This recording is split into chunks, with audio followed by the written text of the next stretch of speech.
Pagduwa og basketball tugta na sa lungsod sa Konsolasyon. Apang kinahanglan mangayo una og permiso kaya una kinihimuon og mga fully vaccinated ra ang makaduwa. Adunay live report si Nico Serino. Nico.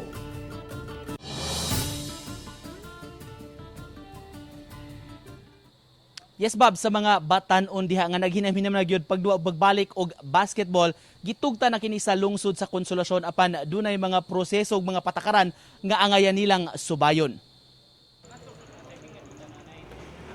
Taod-taod yun nga naundang ang mga duwa sa basketball ug mga paliga sukad nga nagkapandemya. Kinitungod kay ubos sa quarantine classification status, gidili man ang contact sports o paugnat sa kusog nga magkasikitay o magdikit ang players. Bugtong gitugutan lang ang non-contact sporting activities. Apan karon nga ubos na ang sugbo sa alert level 2, pipila ka mga contact sports ang gitugta na sa base sa guidelines sa IATF. Sa lungsod sa Konsolasyon, mipagawas og executive order si Mayor Johannes Aligado aron matugta na ang basketball. Matud sa mayor nga usa ka doktor, kinahanglan man sabgyud ang exercise labi na sa mga batan-on.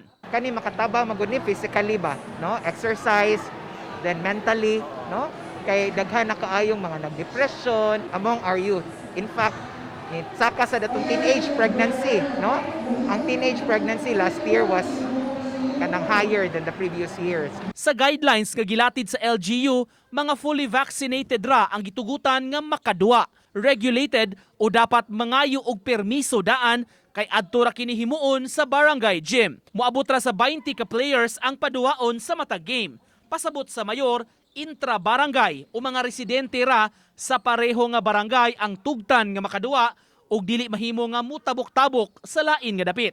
Hopefully, with that, we will be able to implement this safely, no? Nga dili ta makuyawan kay fully vaccinated ang manuwa ay controlled ang audience, dili pwede na perimeter fence ang matag gym, and then it is scheduled. Laing contact sports nga hayan katugta na sab sa lungsod ang volleyball. Importante matud pa nga matuman gyud gihapon ang health protocols sa matag duwa.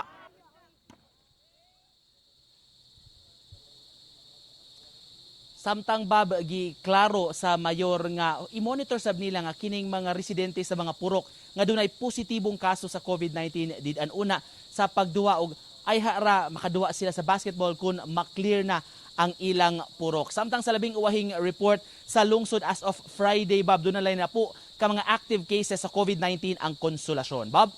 Dahil salamat Nico Serino sa imong live report.